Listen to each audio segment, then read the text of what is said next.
Está começando o podcast Radar IBGESP, a agenda permanente do gestor público. O meu nome é Marina. E o meu é Dolores. E essa é mais uma edição do nosso videocast. Eu agradeço a você que está nos escutando ou assistindo. Hoje a gente tem o prazer de ter aqui Renato Fenili para falar sobre a nova lei de licitações e contratos. Eu sei que ele praticamente dispensa apresentações, mas eu não posso deixar de citar que ele é subsecretário de gestão do governo de São Paulo, já foi diretor de compras da Câmara dos Deputados e já foi secretário de gestão do Ministério da Economia. A gente está muito feliz com a presença dele aqui. Renato, muito obrigada. A gente está realmente muito contente e eu já quero começar até com uma provocação. Por quanto tempo você acha que a lei de licitações e contratos vai merecer esse adjetivo de nova? Conta pra gente e bem-vindo.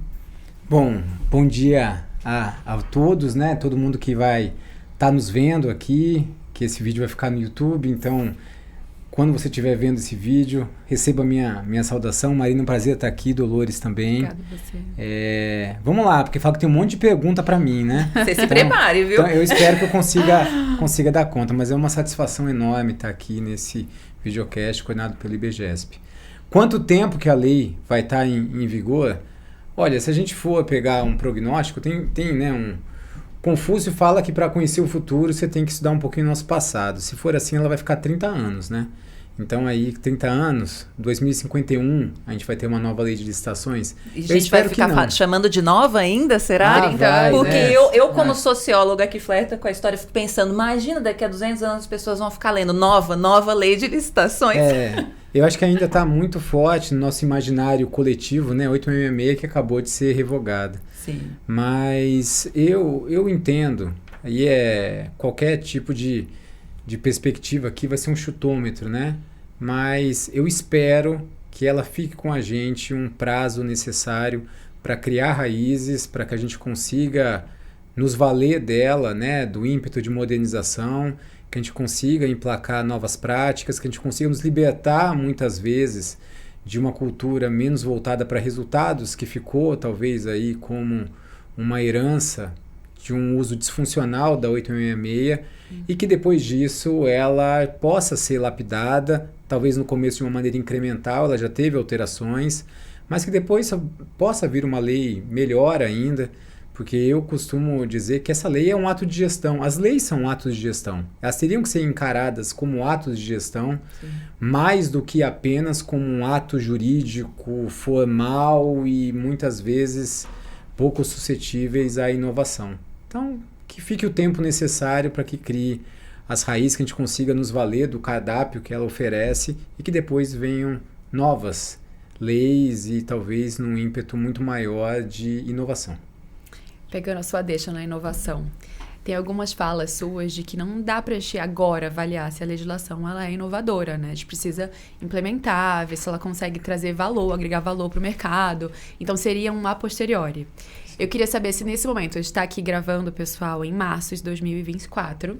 Então, 3 meses depois da obrigatoriedade legal. Você acha que hoje a gente já pode afirmar que é uma lei inovadora em escala nacional? Não tem como, né? Mesmo porque eu acho que uma coisa que é muito difícil da gente conseguir superar agora é a aplicação da teoria institucional. Então, nesse momento, as pessoas estão tomando pé do que é essa lei ainda. O Brasil viveu numa inércia e a gente tem muitas localidades no Brasil que estão sofrendo um hiato enorme, né? Que colocaram tudo na rua, aí todos os editais possíveis, né? Até dezembro, 31 de dezembro, último suspiro. Teve gente que até licitou para organizar o São João desse ano, já está licitado, tudo certinho. Teve entendeu? Marcos temporais diferentes também, né? Da fase inteira não ser o edital. Eu vou falar um pouquinho sobre isso. Isso aí é uma mazela enorme que criaram para o país. E então, nesse momento, muita gente está começando a objetivar, né? As 3 etapas da teoria institucional: exteriorização, objetivação e depois a internalização de novas práticas, novas semânticas, agora que não começando a objetivar. O objetivar é fazer uso da lei. Então, se a gente pega, inclusive, o estado de São Paulo, a gente tem acompanhado tudo, a gente tem, talvez, hoje o grosso do estado está na fase preparatória da primeira leva de pregões e etc. Essa semana aqui marca, inclusive, a gente vai chegar, hoje de manhã, a gente estava com 950 compras publicadas no PNCP no Estado pela nova lei. Grande parte ainda dispensa e etc., de licitação. Mas a gente tem acompanhado, o Estado de São Paulo está fazendo seus editais ainda, entendeu? Assim, vamos dizer. Então, a gente está vivendo a fase preparatória. Mas o país não fiscalizou o contrato na nova lei. O país não executou uma ata de registro de preço na nova lei. O país como estereótipo, tá? Os órgãos de controle não responderam de maneira intensiva a representações em face da nova lei. Então, a gente ainda está começando a nos acostumar com a ponta do iceberg. Só que é uma lei que nos oferece as mais diversas matizes. E a gente está entrando na lei da mesma forma que a gente pratica a compra nos últimos 30 anos, então, ou 20 anos. Algo aproximadamente, né, de 97% das licitações federais, por exemplo, são pregão. Então, o que a gente vai fazer na nova lei? Pregão. Agora, a nova lei, ela oferece um cardápio muito vasto, só que a gente vai se acostumar naquela zoninha de conforto. Sim. Então, se a gente não nos libertar, depois eu posso falar um pouquinho, né, sobre isso, e encarar a lei mesmo como um artefato logístico, a gente vai continuar fazendo as mesmas coisas que a gente fez no passado. Agora, a gente já está hábil com a nova lei, já está no Brasil, não. Então, essa colocação que você trouxe até, a lei é uma inovação? Não vamos saber. Ninguém usou, a gente usou nada do potencial dela, né? É uma lei que suscita, sim, inovatividade, né? Que é o conceito mais escorreito. Mas só depois a gente usar do modo correto, com lentes novas, não interpretando a lei com a lente do passado, é que a gente vai ver se vale a pena. Tem tudo para valer. Deixar o convite para daqui a um ano, então, para a gente conversar de novo eu e avaliar. Eu venho. Está na fase preparatória, então a gente não vai conseguir. Mas eu acho que a fase preparatória talvez seja que sofreu mais mudanças, né? Então as pessoas estão tentando se adequar ali aos artefatos novos. Pelo menos eu vejo isso quando eu estou nas organizações, assim, a preocupação com a fase interna, que é um ponto positivo, né? A fase preparatória. Mas se deixou de falar em modalidade mesmo, assim. Talvez eu ainda vejo, pregão presencial não pode, isso é uma preocupação. Mas então vamos só fazer pregão. É preocupante, assim. Eu acho que é um modo da gente ver. Porque, assim, o Brasil, como eu falei hoje, ele está vivendo a fase preparatória. Então, você tem uma grande preocupação, que, aliás, é uma coisa bacana até para falar aqui, né? Todo mundo está preocupado em ter que fazer. O primeiro artefato, né, que você tem para uma licitação é o estudo técnico preliminar. É o primeiro artefato documental. Então, para você que está nos vendo aí, fazer uma licitação, você tem que justificar, até dizer chega porque está usando dinheiro público, porque é uma coisa muito boa. Então, você tem que fazer uma série de documentos, um estudo preliminar, uma pesquisa de preço, um termo de referência, vai indo até que você consegue comprar. E na lei passada, não tinha a exigência de fazer o tal do ETP. Então, todo mundo está esperando, como que eu faço meu ETP? Como que eu faço? Né? E não sei o quê. Porque é a tarefa do dia, é o incêndio do dia. Sim. Agora, ninguém ainda está preocupado, por exemplo, como que eu faço um credenciamento em mercado fluido? Porque, cara, tá lá no cantinho, mas é uma baita... Credenciamento em mercado fluido é o que vai possibilitar que o Estado de São Paulo, inclusive, saia muito na frente fazendo marketplace de compras públicas, entendeu? Então, aí você vai dizer, o que traz mais de inovação na lei? Cara, às vezes é um dispositivo que lá você arrasa, entendeu? Com aquilo lá, você vai longe. Então é difícil você dizer, mas você tem plena razão, Dolores, no que você tocou, que o que a 8666 era extremamente atrofiada na fase de planejamento de uma compra, a nova lei, ela deu um todinho, né? Não, então a gente tem uns 30, né? Um sugestivo. Ela tem uns 30 artigos dedicados à fase de planejamento em contratações. Mas você sempre traz uma fala muito interessante de que a gente não pode ter um foco exaustivo em planejamento sem pensar também na execução. Eu acho isso muito interessante. Você pensa nisso na administração de modo geral, né? Como alguém formado em administração. E outra coisa que você sempre costuma trazer, quando está falando da nova lei de licitações e contratos, é do risco de uma burocracia disfuncional. Eu tomo até aqui licença para falar de um exemplo que você pontua em alguns momentos, que é a gente não pode ficar mais preocupado em fazer uma matriz de riscos, por exemplo, do que em ter uma contratação boa, que de fato seja vantajosa. Então, para você hoje, no cenário brasileiro, a gente está incorrendo nesse risco? Cara, vocês estão já... Tá começando agora esse videocast e vocês estão já apelando, daqui a pouco eu vou abrir meu coração. Entendeu? Só que tá muito é o cedo. objetivo. Tá muito cedo pra isso, né? Tá muito cedo. Cara, tem um filme, né, chamado Premonição. É um filme horroroso, né? Aquele negócio lá terror, que a pessoa... filme de terror. É mais ou menos assim. Tá. Eu não sei se era exatamente isso, mas a pessoa... É tipo, a gente fala, né? Tem um aspecto de economia comportamental chamado Síndrome de Cassandra. Cassandra, na mitologia, né, grega, foi uma que previu lá o que ia acontecer com o cavalo de Troia, né? E ela tinha sido amaldiçoada lá por, né, um templo que foi uma história longa, tudo, mas ela falava o que ia acontecer no futuro e ninguém acreditava nela. Então essa era a maldição. Ela conseguia prever o futuro e aí ela falava, só que a maldição que ela tinha, que ninguém acreditava no que ia acontecer. Então ela previu, inclusive, olha, no cavalo vai ter um monte de gente lá dentro, vai, não sei o que, não sei o que. Ninguém acreditou e deu no que deu. E eu me simpatizo, eu tenho uma empatia, né, com a Cassandra, entendeu? Cassandra. Porque, cara, eu Lugar de falo, fala, e assim, cara. vai acontecer como já acontece. Então, vão falar do plano de contratações anual sendo, cara, a última Coca-Cola gelada do deserto. E vai, cara, fazer o plano e 400 milhões de post-it ou não sei o quê. Vamos fazer a matriz de risco, vai virar e vende 400 mil cursos sobre matriz de risco e não sei o quê, não sei o quê. Cara, a gente não vê um curso assim, como construir uma unidade de atendimento à saúde. Pronto.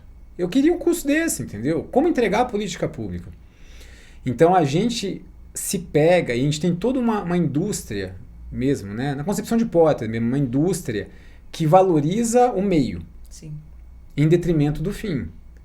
E essa é a primeira lei, em termos temporais, que ela vem no modelo de gestão pública, né? Não só o gerencialista, ela vem da nova governança pública, que é outra coisa que vem em 2006, mais para frente. Porque a 8666 é de 93. 93 nem, cara, a reforma gerencialista no Brasil, que o Bresser Pereira trouxe, foi em 95. Sim. Tá? E a lei do pregão também não veio com esse ímpeto. Essa é a primeira lei focada em resultado mesmo. Tem várias passagens da lei que dizem, cara, mudou, entendeu? Então, eu vejo isso, assim, as pessoas vão estar muito com foco ainda, e tanto que o grande foco é como eu faço o meu ETP. E no foco não é como eu entrego a política pública. O que é natural. Então, você que também está nos vendo, não estou dizendo que tem que fazer de qualquer jeito, não é, mas o momento é de ganhar fluência. A nova lei é uma nova linguagem, você aprende um novo idioma, entendeu? Você tem que se comunicar. E tem que comunicar de uma forma que você vai cometer o mínimo de erros gramaticais, mas no final vão entender o que você está falando. E é isso, porque o problema é que você não vai te dar uma nota baixa. Vai vir um órgão de controle e vai te dar um apontamento. Sim. Então esse é o momento, é de ganhar fluência. E aí depois, mais para frente, né, eu posso falar sobre isso. Mas a lei, ela é um martelo, ela é uma ferramenta. Se você tem influência, você vai usar esse martelo para consertar alguma coisa, para construir alguma coisa. Se você não tem influência, vai dar uma martelada na parede, vai quebrar teu dedo e etc. E coisa que eu mais vejo por aí é gente ensinando como martelar o dedo. Tá? Assim, eu vejo todo dia tem alguém ensinando como martelar o dedo. E tem a seita que segue essa galera, entendeu? Legal. É problemático. Quando você traz assim essa questão do a entrega do serviço público, da política pública, né? Que eu acho que se perde um pouquinho na narrativa do que vem antes e focar na burocracia.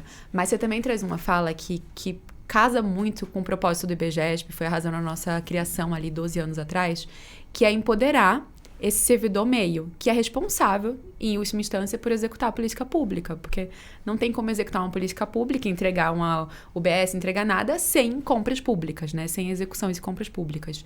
Então, como que você acha que a nova lei impacta esse servidor? E como que ele pode se fortalecer e se empoderar e tomar posse mesmo da lei, como você falou, como um artefato e não como um fim? Vocês estão me ganhando aqui, sabia?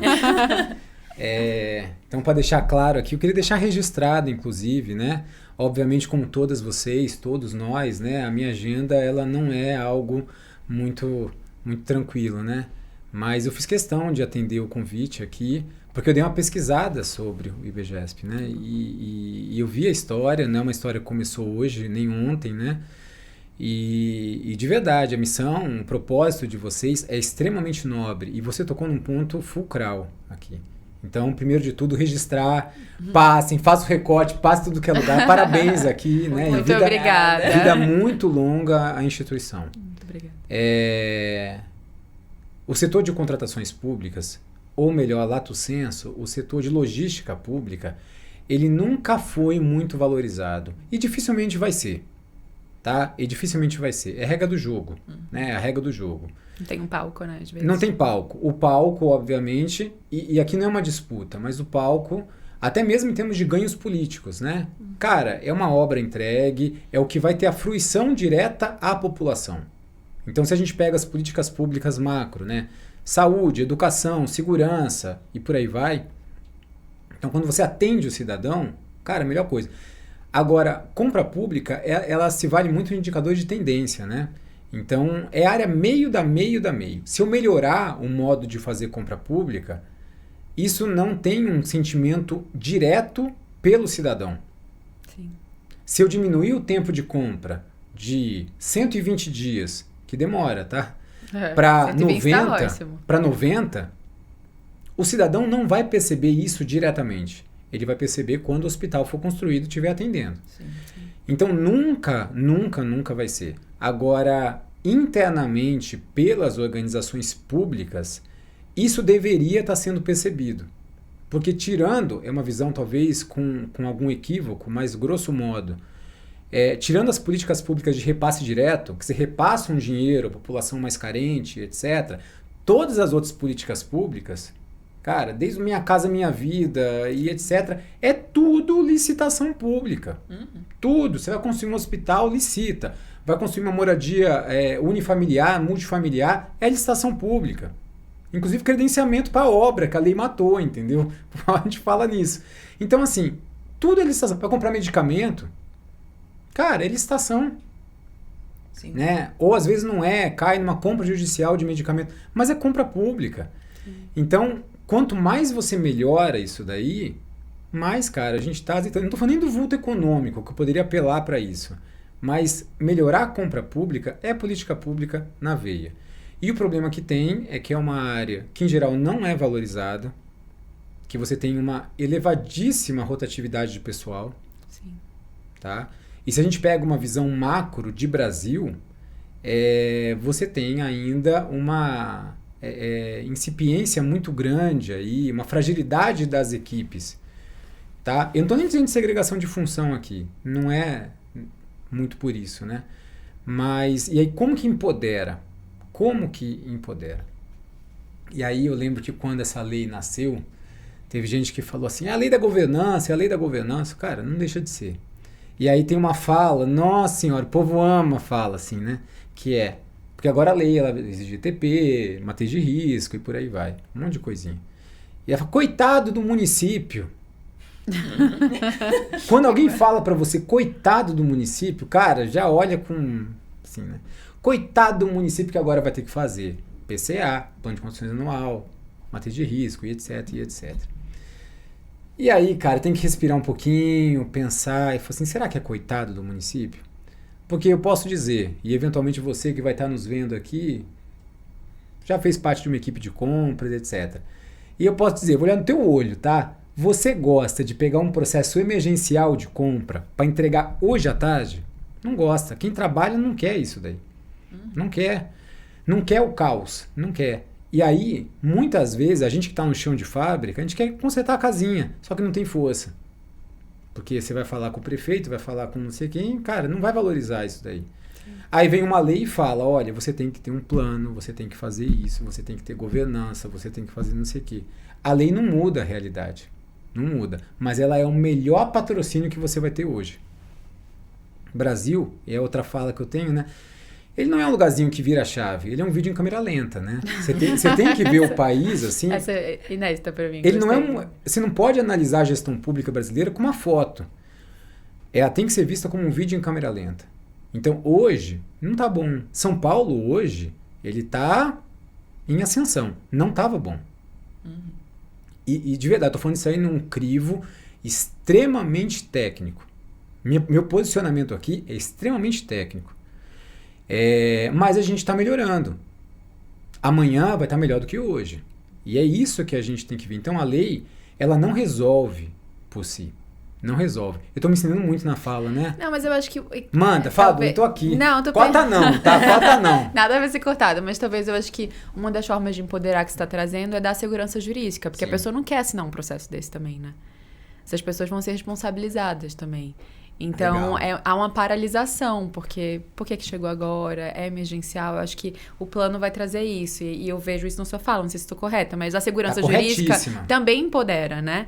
Essa questão de esperar uma valorização do meio, né, do servidor meio, é uma coisa que a gente já debateu muito no IBGE. A gente fica tentando chamar o cidadão. Eu vou inverter esse videocast. Me fala um pouquinho. Não, me fala um pouquinho sobre a isso, gente já então. percebeu no terceiro setor que existem as bandeiras. E a nossa bandeira não é exatamente uma bandeira que o cidadão abraça. O cidadão não abraça a bandeira do servidor público. E a gente já tentou de diversas formas fazer isso acontecer e a gente não chegou numa resposta, porque o controle social precisaria ser muito melhor trabalhado para que o cidadão entendesse o que essa pessoa está fazendo.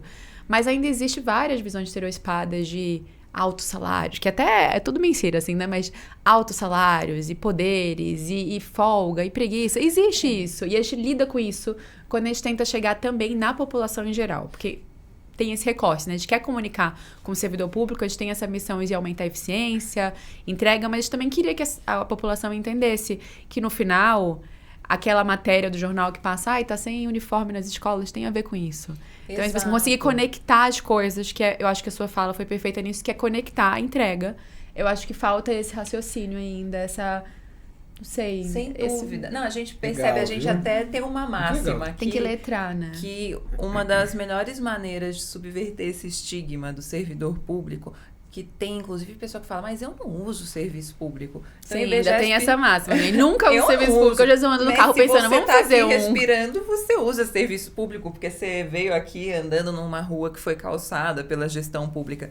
Então, a gente tem até a plataforma Radar IBGESP para ter ali uma informação descomplicada que fale com o cidadão sobre o que a gestão pública é responsável. A gente não está falando com isso que informação ela consegue de todas as maneiras, talvez, subverter esse estigma. Mas ela, sem dúvida, é um primeiro passo. E é por isso que eu tenho aqui outra pergunta provocativa para você, bola, Renato. Manda. Que é para conversar, então, com esse cidadão que não está imerso na nova lei de licitações e contratos administrativos. Explica para esse cidadão, para essa cidadã, o que vai mudar na vida deles com a nova legislação? Pergunta super complexa. Essa daqui, e eu vou tentar fazer, talvez, aí de uma maneira muito simples, né? Para você, cidadão, que de repente possa estar tendo acesso a esse conteúdo aqui.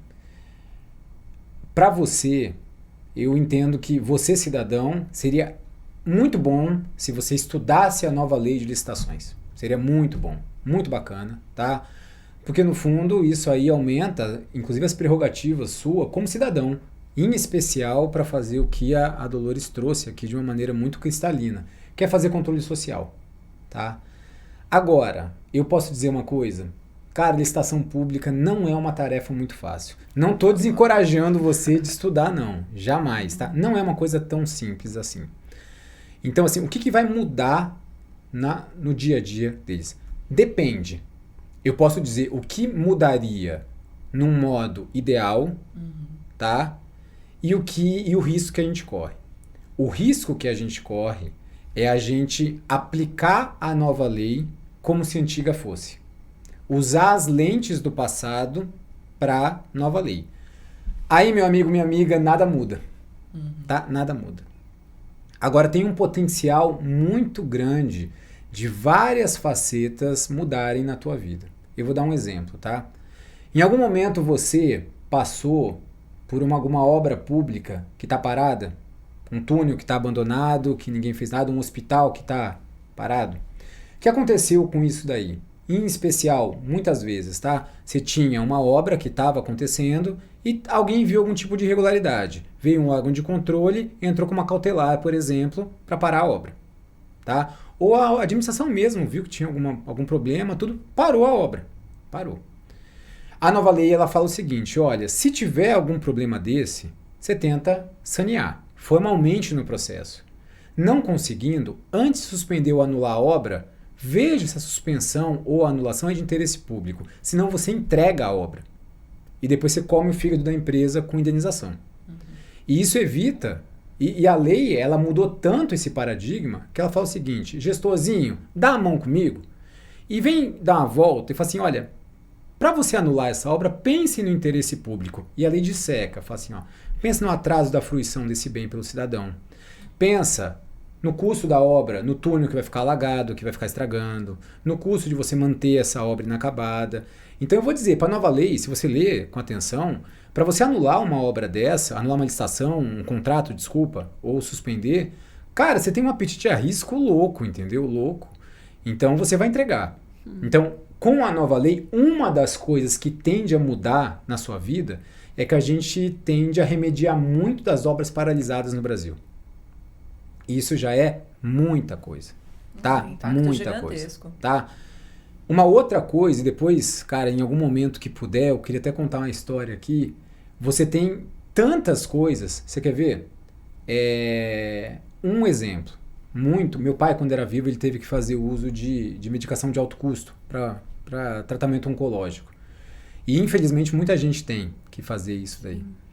E isso daí, cara, você aí dificilmente vai ter grana para isso. Minha família nunca teve, né? Um remédio, às vezes, é 100 mil reais por mês, tudo.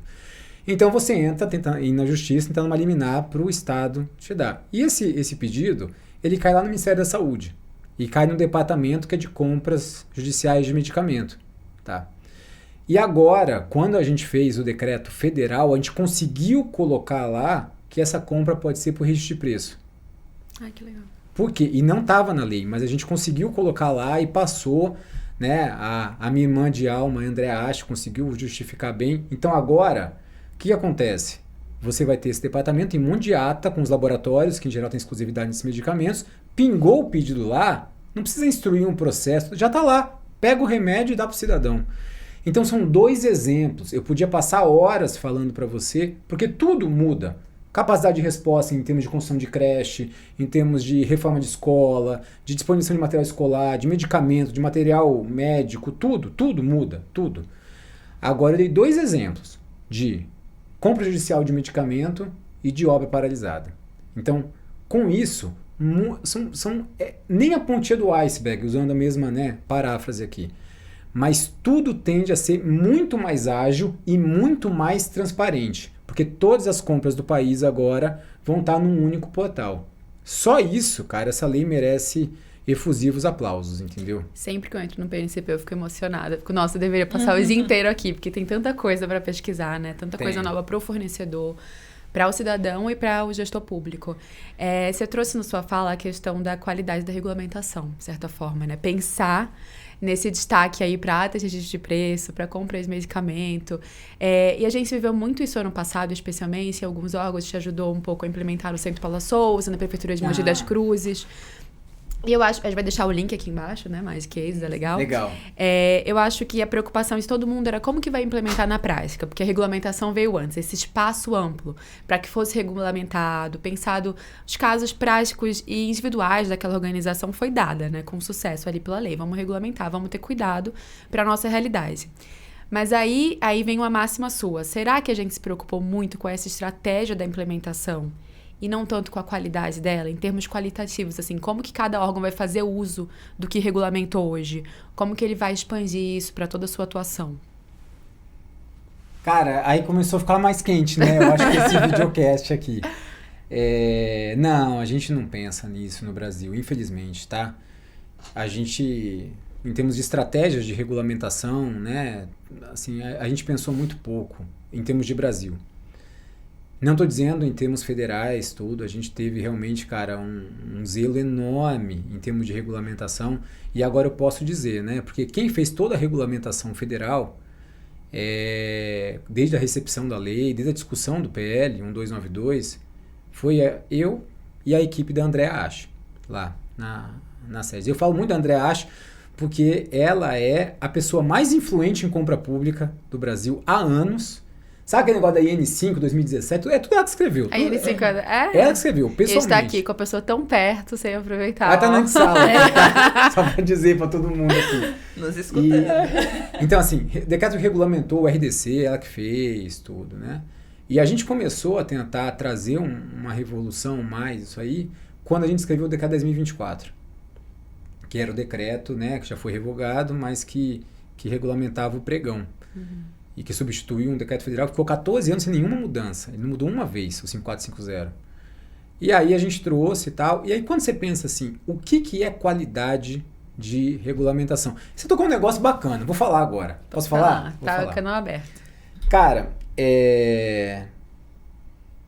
como que a gente faz, e aqui eu me sinto muito à vontade, mais uma vez eu parabenizo, está sendo, cara, um encontro muito bacana aqui de poder falar com pessoas tão gabaritadas.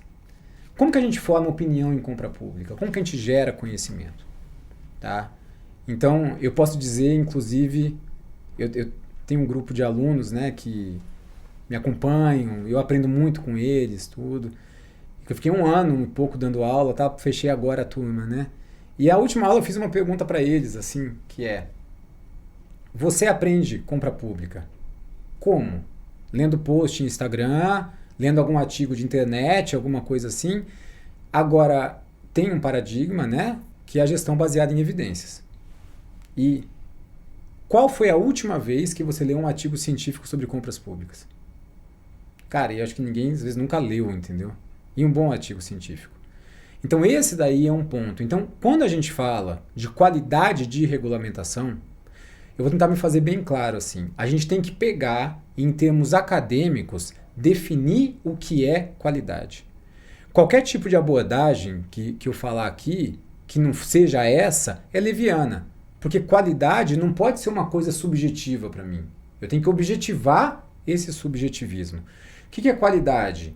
Vamos lá. Qualidade, para você que está nos vendo aí.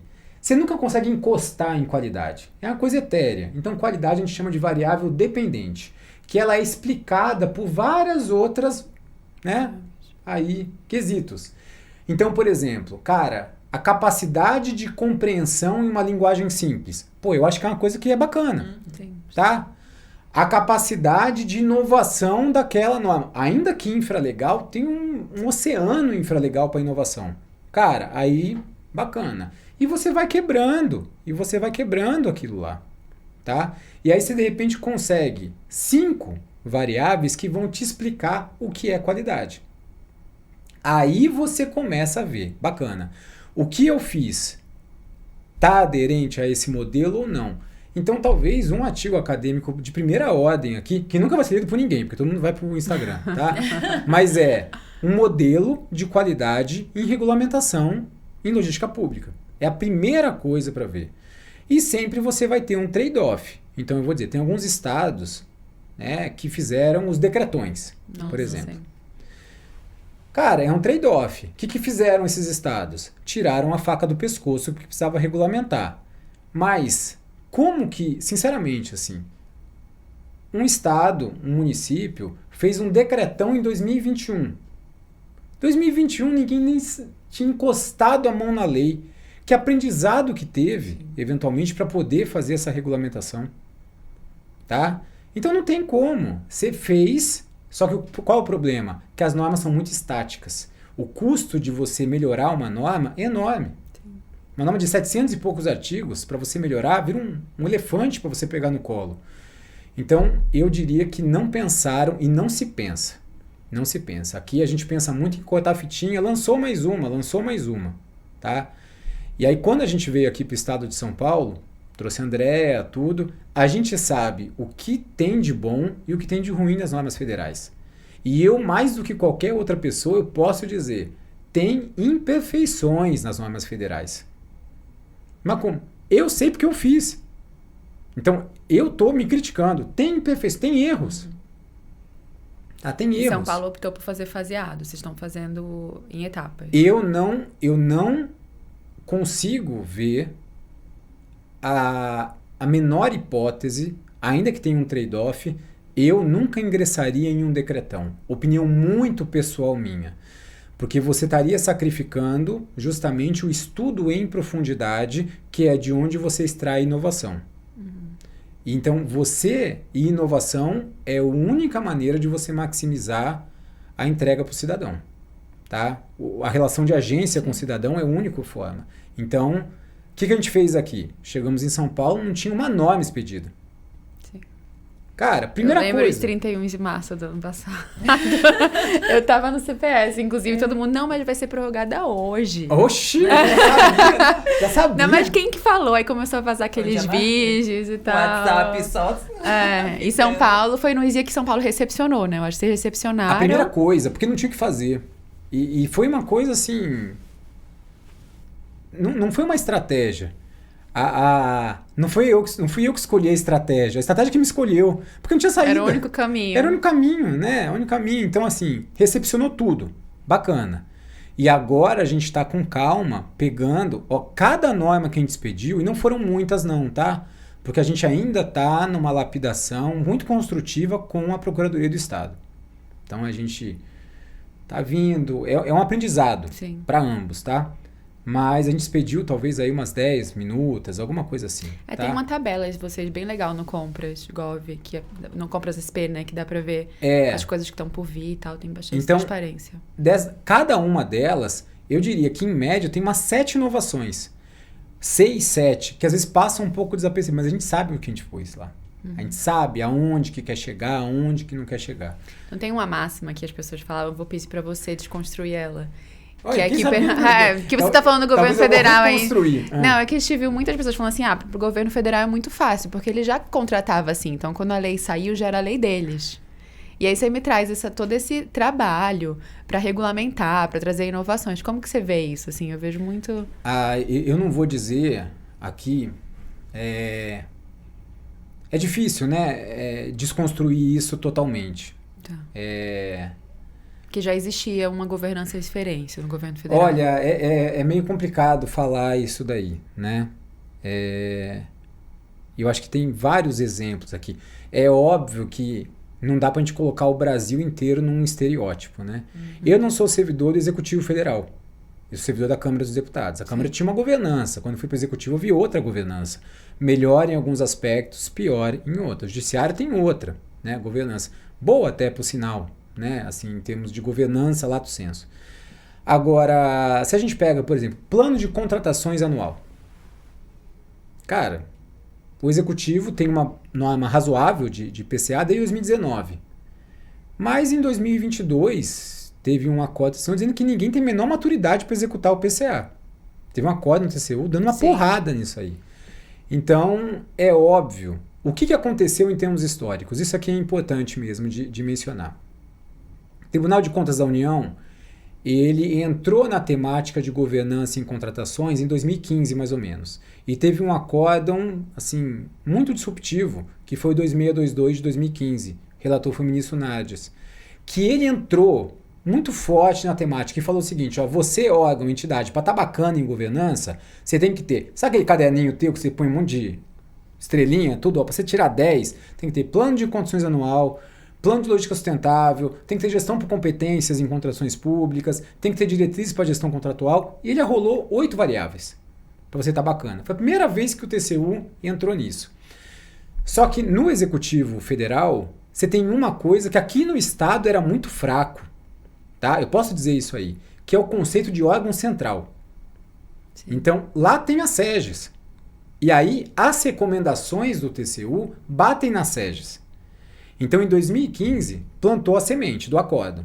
E começou um monte de coisa. Falou, SEGES, tem que fazer isso aqui, tem que fazer isso aqui. A administração é um vídeo em câmera lenta.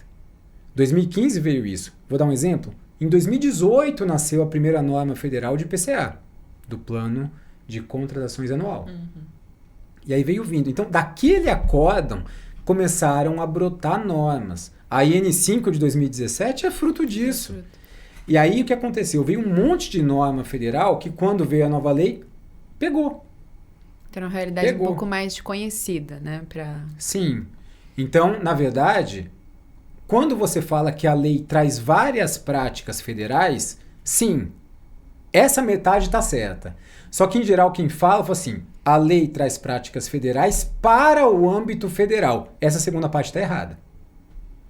São práticas que veio de um aprendizado federal, mas que tem que ser, de certa forma, disseminadas de uma maneira isomórfica, alguma coisa assim, e adaptadas, tá? Nos níveis locais. Agora, adaptar não quer dizer que é desconsiderar. Você tem, mais uma vez, eu posso dizer com segurança, você tem um oceano de construção infralegal possível. Um oceano. Agora, os órgãos e as entidades, elas têm que fazer a governança bottom-up. Então, a gente como órgão central aqui do Estado, cara, que agora a gente botou assim, aqui é órgão central, né, tudo, a gente está fazendo isso. Agora, muito do Brasil, em termos culturais, permaneceu extremamente passivo e reativo a todo esse processo. Inclusive aqui. Você quer ver um exemplo? Uma pergunta de toda semana. Renato, quem é a autoridade competente no meu órgão? Cara, eu não sei, é teu órgão. Né? Eu não tenho como responder. Mas quem é a autoridade competente? Cara, então as pessoas têm medo de olhar para o seu órgão Sim. e dizer, ó, a minha autoridade competente é fulano, é fulana. Então, é bem esse sentido mesmo. A gente passou entendeu? por processo assim, de definir quem seriam as autoridades competentes, mas isso em que aí... nível, né, da gestão que elas estariam. Muito desafiador Muito mesmo. desafiador. Mas quero conversar um pouquinho também sobre como a nova lei de licitações e contratos ela é capaz de animar outras áreas que não a de contratação. Ou deveria ser. Animar. Animar. Gostei do verbo. Uhul. Ela entusiasma se a gente pensa em desenvolvimento sustentável, em termos até sociais, né? Para além do desenvolvimento sustentável ambiental. A gente está falando muito, né? Muito se ouve falar, por exemplo, da possibilidade da gente criar focos de contratação de pessoal de grupos vulneráveis, como mulheres vítimas de violência doméstica, por exemplo. Que conselho você dá para quem está nos escutando, uma organização que queira implementar esses critérios? Nossa, eu vou virar assim, ó. Invistam nisso. Invistam nisso. Vou dizer para você, ó, agora eu vou falar rapidinho, porque eu sei que o tempo urge, não tá né? curto, não. Mas, cara, eu queria falar muito sobre isso. Desenvolvimento sustentável, ele é um princípio da nova lei e ele é um objetivo. Se de repente você vai estar ouvindo alguém, a minha fala é muito contundente e tem que ser. Se tem uma galera aí que fala uma opinião, que fala, não, porque é um absurdo, porque tem que comprar, não sei o quê. Cara, vai, aí depois toma um cafezinho, bate um papo e depois joga fora tudo que falou. Porque a lei trouxe isso como princípio e como objetivo. E aí você tem que ter uma noção do que é essa compra dita sustentável, tá? Toda compra sustentável é aquela que consegue minimamente colocar um tijolinho no muro para o Brasil cumprir a Agenda 2030, né? Que o Brasil é signatário lá dos Objetivos de Desenvolvimento Sustentável da ONU. Sim. E daqueles objetivos, né, que tem 17 ODSs, cara, você tem pelo menos uns 9 que não são ambientais stricto sensu. Erradicação da pobreza, igualdade de gênero e etc. Tá? A lei, ela elegeu 2 ações afirmativas sociais para fomentar, que é a temática, né, de egressos e oriundos do sistema prisional e de mulheres vítimas de violência doméstica. Eu sou profundamente favorável ao uso de compra pública para esse tipo, social, tá? Eu estou no meio aqui de uma pesquisa de pós-doc, né? Justamente isso, né? Para abordar o uso de compras públicas no aspecto econômico-social. Econômico-social, ele é muito casado, você não consegue dissociar em países emergentes, tá? De economias emergentes. Então, assim, é muito impactante, muito impactante. Você tem situações, eu vou dar exemplos claros para vocês aqui, que não só de minorias, eu não gosto de falar minoria, tá? Mas, assim, como foi tocado, eu lembro que em 2018, eu fiz uma missão nos Estados Unidos para estudar compra pública. E aí a gente teve num subúrbio de São Francisco chamado Oakland, que é pobre. A gente saiu do ônibus, cara, tinha gente lá, cara, tá fumando crack, etc, tudo. E a gente foi para um condado lá em Oakland. Nos Estados Unidos você tem uma independência muito grande de cidades e condados podendo fazer legislações próprias. E os Estados Unidos têm algumas legislações muito protecionistas próprias, né? Então eles tinham lá em Oakland, já um ano e pouco, né, mais para frente, que eles tinham o seguinte, ó, tudo que for contratação de obra, né, para Oakland, a mão de obra tem que ser de residentes em Oakland, tá?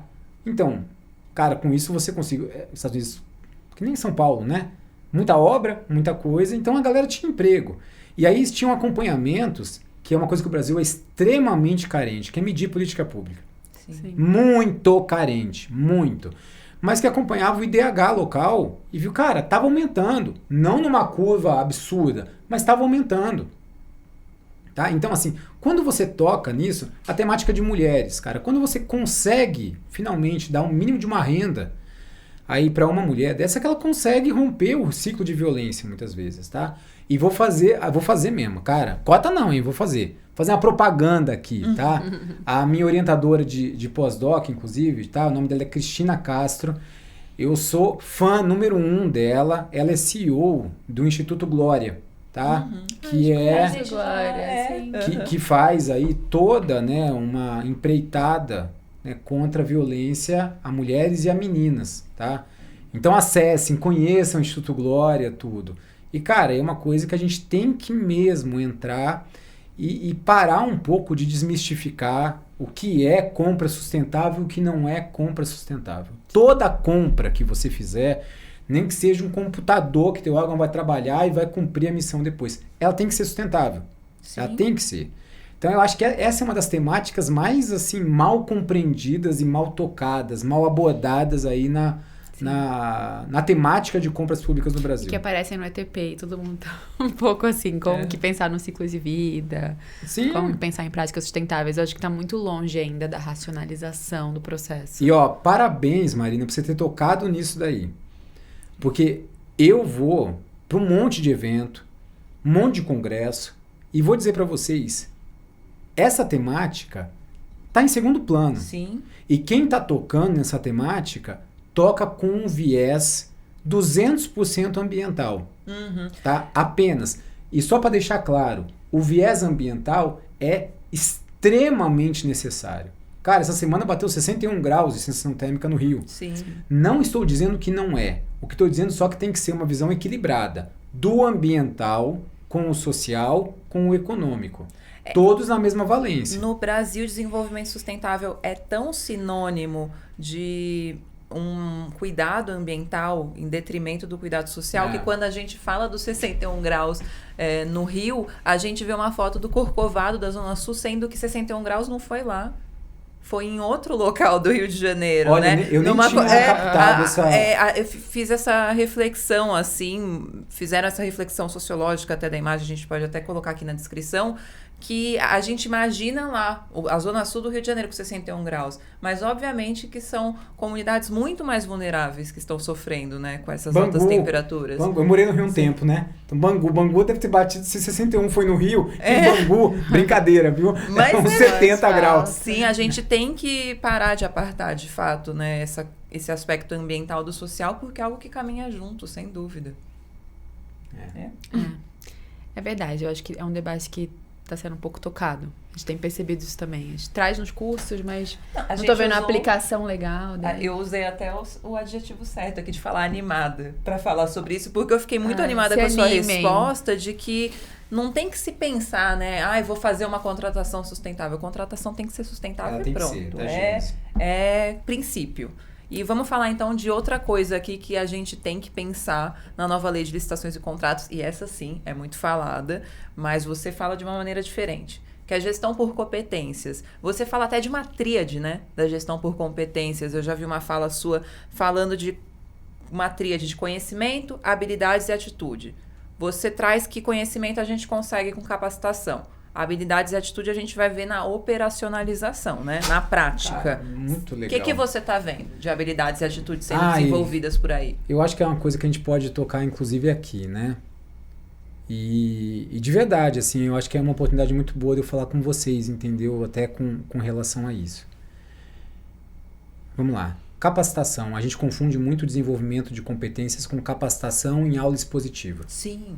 Tá? Brasil é isso, né? Brasil a gente tem aí esse arquétipo, né, da aula expositiva que você passa conhecimento. E... Até esse termo capacitação não nos ajuda, né? Já debateu sobre ele. Ah, é? Qual que foi o debate? Bastante. Não, eu acho que capacitação era para Paulo Freire, por exemplo, não era uma palavra muito correta para pensar o que a gente quer entregar, né? Quer formar, Quer né? formar. Desenvolver. Mas né? quando a gente pensa em contratação pública, o próprio planejamento, o levantamento de necessidades caminha muito para o lugar da capacitação. Então, a gente tenta colocar um termo que combine com o que está sendo procurado. Mas o que a gente tenta oferecer é outra coisa, é uma formação.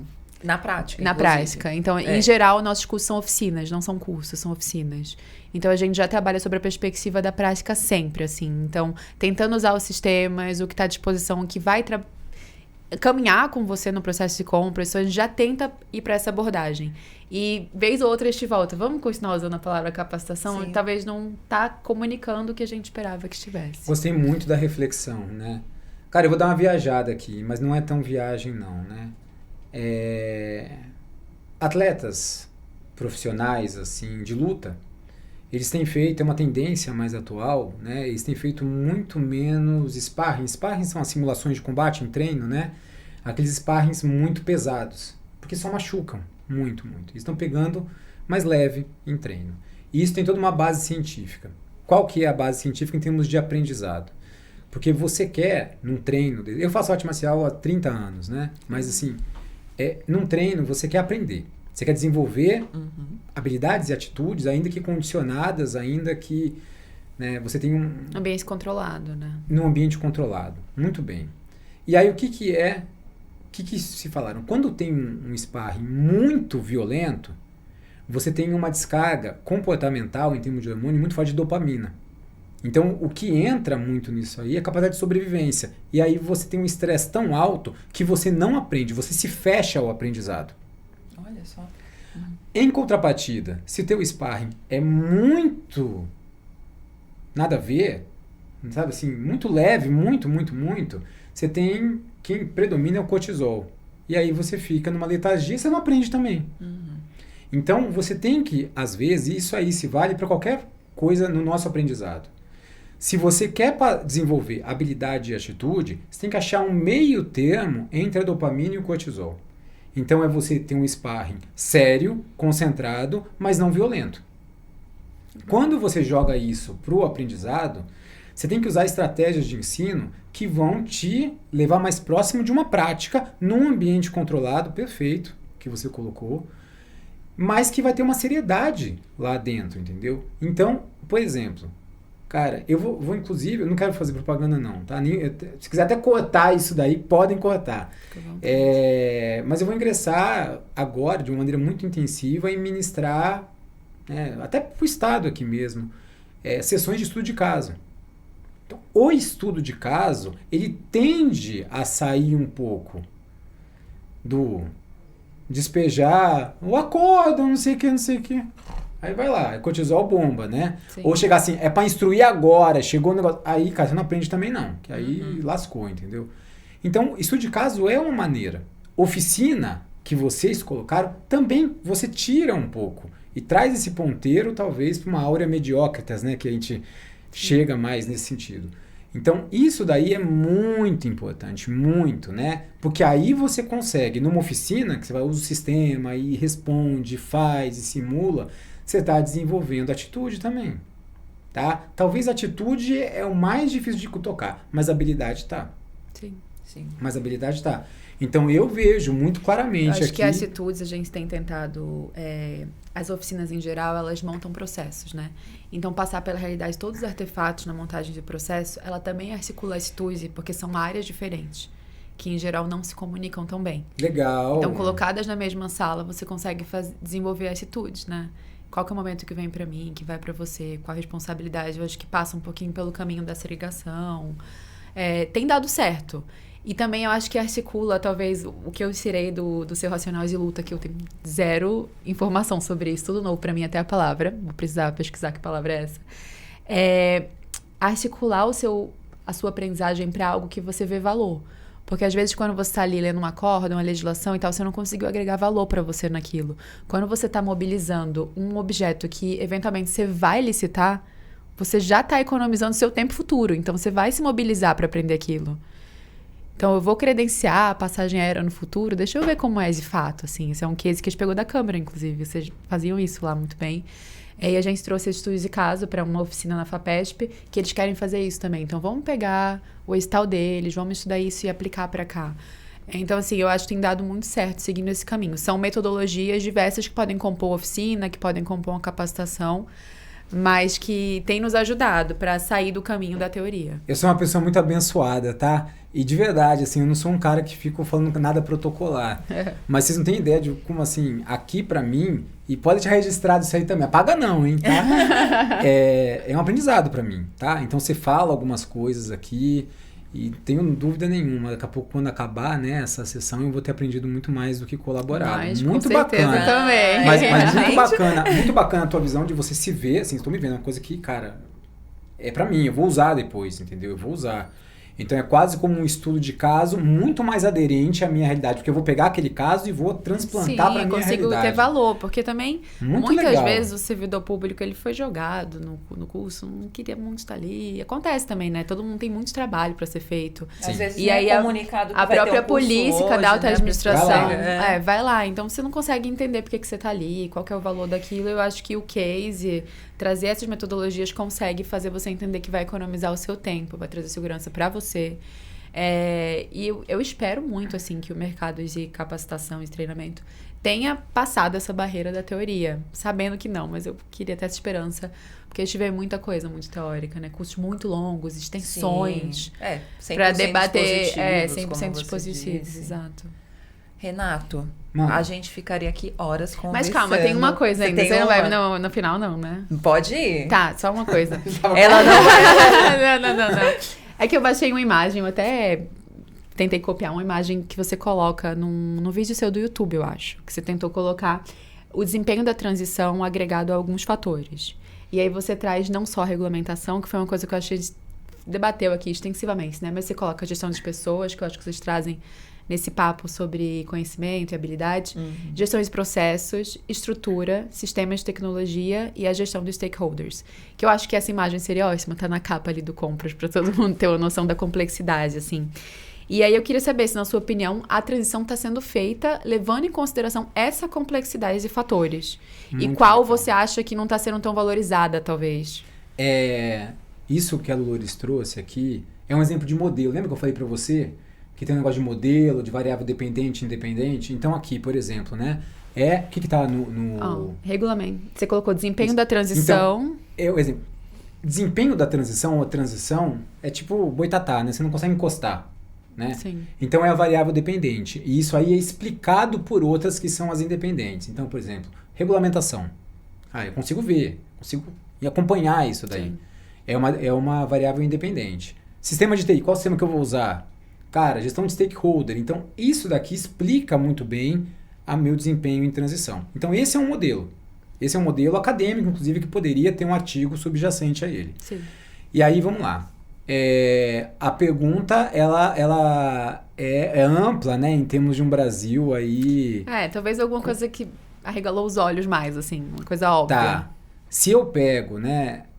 Onde aplicar essa pergunta que você trouxe? No âmbito de uma organização, no âmbito de um município, de um estado, de um país, no âmbito de uma esfera federativa? Eu diria que, grosso modo, não. Tá? Não. Quando a gente perguntava, muitas vezes assim, cara, e aí, você está pronto para a nova lei? Nossa, eu não fiz nenhuma regulamentação. Só pensavam em regulamentação. Porque a regulamentação é o que condicionava a compliance ou a falta de compliance legal, para você poder usar a lei. Aí depois que acabou a regulamentação, fiz a regulamentação, já tem os modelos digital? Não sei. Aí todo mundo acha assim, fiz a regulamentação, tem os modelos, fez a transição. Tá? Só que mudou muito isso daí. Então, inclusive, essas variáveis independentes, elas conversam entre si. E é uma coisa que o Brasil não conseguiu entender muito bem isso. Tá? Não conseguiu. Vou dar um exemplo muito claro. Eu fui o ano passado num evento, né, retrasado, desculpa, que inclusive foi, né, aqui do Estado, tinha gente do Estado aqui presente. E aí estavam colocando, as últimas regulamentações a gente vai emitir em março de 2023, é isso, né? E eu pensava assim, cara, mas se vai ter uma regulamentação sendo expedida em março, que sistema que vai correr a compra? Porque é a primeira lei que entrou no paradigma 100% de governo digital. Sim. Tá? É a primeira lei que acontece isso. Cara, São Paulo, o estado de São Paulo, nunca tinha feito uma compra eletrônica, uma condição eletrônica para obra. São Paulo, o estado que tem mais grana na federação, nunca tinha feito uma licitação eletrônica para obra. São Paulo fazia de maneira eletrônica pregão e dispensação para material. Nem dispensa para serviço tinha eletrônica. Então você pensa assim, cara, bacana. E qual o sistema que vai ter? Isso foi a época da BEC? Os debates da BEC? A BEC, cara, ela um excelente sistema. Mas quando a gente chegou aqui, cara, não tinha regulamentação e a BEC não tinha sido evoluída para a nova lei. Aliás, ela só poderia começar a ser evoluída após a regulamentação. Sim. Porque você tem que regulamentar. Essa regulamentação tem que passar por um cara que é um PO aí de gestão de projeto, para depois ter uma equipe que vai gerar requisito de desenvolvimento de TI a partir dessa norma para mandar para alguém desenvolver. Então a norma federal do menor preço e maior desconto, a IN73, eu acabei de escrever essa norma junto com a Andréa em janeiro de 2022. Ela foi publicada em setembro. Porque foram 9 meses para o CEPRO desenvolver o Compras. E nesse meio tempo a norma foi lapidada, foi melhorando e etc. Então a gente tem que entender que a transição cara, tem tentáculos, entendeu? Pessoas. Então, por exemplo, quando eu venho para um lugar desse, cara, é um prazer, porque vocês, como aqui numa instituição com enorme responsabilidade corporativa, vocês estão ajudando na transição, ao disseminar conhecimento, a fazer um trabalho de qualidade. Então, se a gente pega, assim, o Brasil não tem sequer um olhar nisso daqui. Não tem um olhar. Na complexidade, não tem. Sim. E isso daqui seria, talvez, assim, a agenda 1 de política pública estruturante. Tá? Porque daqui vai sair educação, saúde, segurança e etc. Agora, e aqui vale, sim, um apontamento. Essa temática de compra pública, quando você traz uma coisa dessa, e o que vocês tocaram, vocês estão tocando muito sobre uma lente de gestão. Acho que é bem... Então, assim, só que é uma coisa muito dominada por um viés jurídico. Não sou alheio muito ao revés, assim, ao aspecto jurídico de uma compra pública. Tem que ter. Mas o jurídico tem que trazer a fluência, entendeu? A fluência. Quando eu vejo, assim, uma visão assim, cara, jurídico, é quase como uma alegoria, talvez um pouco pueril, né? Mas como se quem estivesse desenvolvendo um sistema de compra estivesse falando da área de negócio, entendeu? E não é. A área de negócio é a gestão. O órgão central é o órgão de gestão. E o jurídico tem que prover linha de defesa, controle de legalidade, juridicidade. Mas esse foco aqui, que é de governança, base, denso, isso teria que ser muito mais discutido. Então o que você trouxe? Qualidade de regulamentação. Um modelo de transição. Cara... Todas as definições da gestão, sim. Isso daí, né, acaba ficando, talvez, infelizmente, em segundo plano. O que eu posso dizer? Em São Paulo, isso daí está sendo muito mais aperfeiçoado, inclusive. Muito mais aperfeiçoado. Então a gente vai aqui, e eu posso dizer até assim, em primeira mão para vocês, né? O governo do estado está passando por uma reestruturação, não é uma reestruturação subjetiva, não. No final do ano passado, teve uma lei complementar aprovada na Lesp que traz a reestruturação do estado, né? Em termos de administração pública. Reforma administrativa. Reforma administrativa.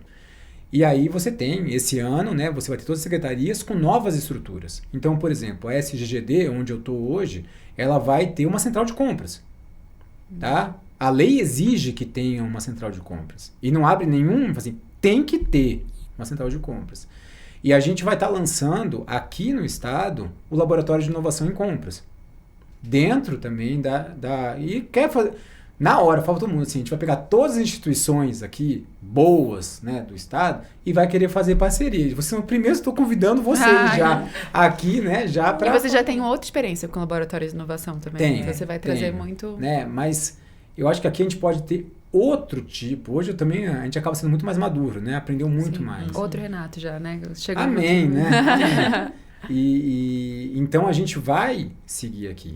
O mais importante que eu vejo hoje, é que a gente está conseguindo, de certa forma, oferecer, né, conhecimento. Sim. Oferecer conhecimento. E mudar, talvez assim, o grande ganho que eu vejo aqui no Estado, hoje, é o fortalecimento de um órgão central. Tá? É isso. Mas ainda está culturalmente muito frágil. Tem que passar tempo. Cultura é isso, né? Para criar raízes. Estado é muito complexo, né? Você pega uma coisa gigante, assim, para conseguir trazer um aculturamento. O que é um órgão central, é um Eu acho trabalho... que não por ser muito grande, é por ter passado muito tempo com a atrofia desse órgão. Sim. Então, assim, a mudança aqui que a gente quer, de novo, numa lente muito técnica, mas parafraseando aí meu chefe, né, o Caio, cara, é avassalador o que a gente vai pretende fazer aqui. Não tenha dúvida, assim. Vai ser muito, muito, muito... E quem tá na ponta tá sentindo já. Ontem eu recebi, eu queria até agradecer aqui, fiz uma mensagem no LinkedIn, né? De uma pessoa da Unesp e tudo. Falou assim, cara, o que vocês fizeram aqui em tantos meses, assim, a gente nunca teve. Todos os municípios e autarquias, todo mundo que é chatense, assim, né? Tá todo mundo muito atento aos canais de comunicações de vocês, assim. Que legal. Eu não tenho essa visão. Nos dias de live da EGESP, todo mundo se convidando. Amanhã live da EGESP, você participou de muitas, né? Das lives das escolas de governo. Amanhã tem mais. Vai ter, de registro de preço. Então tem o ciclo lá das lives, as pessoas que você apresentou que estão lançando as oficinas também, que são dadas pelo Compras SP, né? Então todo mundo fica sempre na expectativa. Então eu imagino que tá todo mundo recebendo muito bem. Só me preocupa o momento que a recepção é só recepção, assim, né? Tem muitas pessoas recepcionando o que vocês regulamentam e regulamentando igual também. Então a gente está tentando só entrar nesse momento. Vamos ler primeiro antes de... E sendo muito, muito claro aqui. Muito. E de uma maneira jamais demagógica. O papel que vocês exercem aqui, ele talvez nunca tenha sido tão essencial como hoje. É a primeira lei. E vai ser, talvez, muito mais necessário de agora em diante. Tá? No primeiro momento, a gente é muito jovem também, né? A gente tem que colocar esse critério no cálculo. A gente vai ser outras pessoas daqui a alguns anos. Mas tem uma coordenadora nossa que viveu a transição da 8666. E ela sempre me comenta como foi o momento e tal. E tem pouca coisa a ver com o que está sendo agora. É muito diferente o cenário inteiro, né? Até tecnológico. Mas, querendo ou não, para quem trabalha com isso, é um momento muito especial, assim, muito...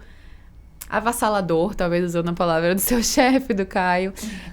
Também é um pouco neurótico, porque a gente esperou muita notícia de todos os lados, né? E aí você dá uma coisa, eu não acredito que vai ter prorrogação. Aí tem. Aí você não tem o que acreditar. Existe um momento, um cenário um pouco tenso, que agora se acalmou. Eu não sei. Por isso estava todo mundo tão atento às suas frases, que são mais diretas. E mídia social envolvida ainda, né? Então... Bom, uma coisa só, e de verdade, assim, em qualquer momento pode dar o arremate final, tá? Eu não quero me estender muito, mas se eu pudesse deixar uma palavra, alguma coisa aqui, é um momento de serenidade. Isso daí é o mais, assim, normal. A minha equipe, muitas vezes, que me acompanha já há algum tempo, tá? Eu trouxe pessoas que trabalham comigo já há alguns anos, tudo, e ficam. Eu falei, gente, é um script. Quando eu fui fazer o doutorado, eu fui estudar, mestrado e doutorado, eu estudei cultura. Eu não estudei compra pública, né? Eu estudei cultura. E eu sou apaixonado por sociologia, inclusive, né? Olha só. Tá? A nossa formação também tá longe de ser. Eu sou historiadora, a Marina socióloga, e a gente também seguiu os caminhos acadêmicos de eu segui educação, você também pesquisa. Quer falar um pouquinho? Isso. Quero falar. Não, a pesquisa dela você vai gostar. Sim. É sobre o quê? Eu estudo paulistanidade e estigmatização nordestina, como esses fenômenos se relacionam de acordo com a configuração do racismo brasileiro e da concentração de renda do país. Há 15 anos eu estudo isso. É bastante tempo. E depois coloca, por favor, se puder colocar algum link, alguma coisa, onde a gente acha. Com certeza. Onde acha o teu material aí, que eu fiquei muito interessado, de verdade. Ontem até Ontem foi o dia do cuscuz, pra quem não sabe. E ela participou de uma matéria sobre o Pra cuscuz BBC, paulista. sobre o cuscuz paulista. É engraçado, né, como pesquisa sociológica tem esses desdobramentos na imprensa. Muito legal. Então, assim, eu posso falar muito claramente, você poderia me dar uma aula sobre isso, né? Mas você tem muita coisa aqui, e se a gente pega algumas vertentes sociólogas, inclusive, né? Teoria da ação prática, Bourdieu, Sim. etc. Cara, você tem uma situação muito clara, assim, né? De disputas de poder e como que isso vai se dar, e o hábitos de classe aqui, e por aí vai. Então, nesse sentido, é muito um script. Sim. Quando veio a nova lei, ela tirou a zona de conforto de muita gente, que inclusive forma opinião sobre isso. E qual que é? Aí eu falo para todo mundo, gente, vai sair a lei, vai vir um monte de gente aí que a gente conhece e tudo, que vai detonar a lei. E foi isso, vai detonar a lei. Porque mudou o status quo. Tirou e forçou que todo mundo voltasse a estudar. Eu falei, depois, gente, algumas dessas pessoas vão voltar atrás e dizer que não sei o que. Aconteceu. Eu falei, agora vai ser o momento em que todo mundo vai querer ganhar um poder com a nova lei. Tá? E, na verdade, tentar. Então, é o momento que vai sair um monte de entendimentos, um monte de não sei o quê, alguns que são, cara, polêmicos, assim, de certa forma, alguns que, eventualmente, vão reverberar em órgãos de controle, etc., para daqui a algum tempo, e etc., a gente conseguir voltar à LINDB, que quem oferece segurança jurídica, coisa que você tocou muito bem aqui, são as instituições. Então, por mais que eu queira, eu queria falar um monte de coisa para vocês, mas a minha opinião, Renato, pessoa física, é opinião, cara. Você não vai usar a minha opinião. Agora, quando eu estiver falando como subsecretário, é a instituição falando. Então, a LINDB fala, quem que pode prover segurança jurídica? É quem regulamenta, é quem responde a consulta, quem exara a súmula, são as instituições. Então, no fundo, é serenidade. Agora, se eu pudesse simplesmente dar uma recomendação, cara, se volte ao seu jurídico, se volte ao órgão de controle, se volte em especial ao seu órgão central, né? Porque vai ter uma loucura agora de profusão, de não sei o quê, e aí a galera começa a falar coisas assim, você não precisa fazer TP em todo o processo de licitação, não. Tem processos que você não precisa fazer, é um absurdo você precisar. Cara, mas a lei exige. Vai começar a falar, você não precisa fazer central de compras, não, mas a lei exige. Então você começa um cenário muito demagógico, entendeu? Mas tem que filtrar muita coisa. Tem que filtrar. Mas é normal. Sim. Aí que acontece? Você não consegue evitar que tenha essa profusão de entendimentos. Então isso não é um problema. Porque não tem solução. Todo problema tem solução. Se isso não tem solução, não é problema, é regra do jogo. Sim. Como que você vai agir na regra do jogo? Você vai pegar a tua fonte de vida, é um Instagram, aí tu tem um problema. Porque isso tem solução. Tá? Isso dá pra mudar hoje, Já gente. mudar agora, entendeu? Agora, cara, é serenidade. Muita coisa vai passar, muita água debaixo da ponte, até que você tenha alguns entendimentos aí mais consolidados. Sim. Pronto. Vida que segue. É um script. Sim. Bom, com esse recado de Tranquilizador, serenidade, acho que- a gente pode finalizar mais tristes, né? Que a gente começaria mais 3 horas aqui. Fica o convite para você voltar, inclusive, Renato. É uma honra muito grande pro IBGESP ter você aqui hoje. A gente tá muito feliz. Muito feliz. E se você quiser deixar um recado final para quem tá escutando, para quem tá assistindo, fica à vontade. Inclusive, no começo, eu acho que você citou Confúcio, né? E falou que a gente, para pensar no nosso futuro, refletir sobre como ele será, precisa conhecer nosso passado. Se você quiser aqui pedir para largarmos alguns vícios do passado, fica à vontade. O espaço é seu. Na verdade, eu não vou dar mais nenhum recado, né? Só agradecer aí a todo mundo que eventualmente está vendo esse vídeo em qualquer momento. Vou pedir sim, se vocês puderem compartilhar isso daí. Eu acho que, não por minha causa, tá? Mas em especial para enaltecer o trabalho aqui da instituição, né? Do IBGESP. E eu queria me voltar muito a vocês aqui. Vocês foram pessoas extremamente, assim, preparadas aqui para a gente poder conversar. Eu, que às vezes tinha alguma colocação que vocês punham aqui, etc. Eu falei, cara, o que eu falo agora? Porque eu tenho que parecer inteligente, meu Deus do céu. Mas, assim, de verdade, é uma manhã que eu não vou esquecer tão facilmente. Ah, a gente Então, também, eu queria né? agradecer muito, muito, muito a vocês. Mais uma vez eu faço o coro para que cada vez mais aqui vocês consigam realçar o nome da instituição. Muito Porque está obrigada. fazendo um trabalho muito, muito, muito bacana. Muito obrigado. Muito obrigada a você Muito pelas obrigada. palavras. Não sei falar tão bonito assim, mas eu acho que foi muito fácil entrevistar você. Você é muito acessível, muito inteligente. Vai ficar claríssimo para quem tá assistindo. E ano passado eu até brinquei com a Marina. Eu não sei se eu tava vivendo ou vendo as lives que você tava dando. Então foi muito fácil para mim chegar perto dos Você seus achou que eu era mais raciocínios. Eu não consegui fazer essa análise online. Ai, que todo lugar que eu vou num presencial, eu achei que você era mais alta. As pessoas acham que eu sou mais baixa, normalmente Eu acho que pra mim também, porque eu sou bem alta. Então, assim, eu já sabia, assistindo você, como o raciocínio era rápido, assim. Aí a gente ficou pensando, nossa, será que a gente vai conseguir acompanhar? Espero que sim.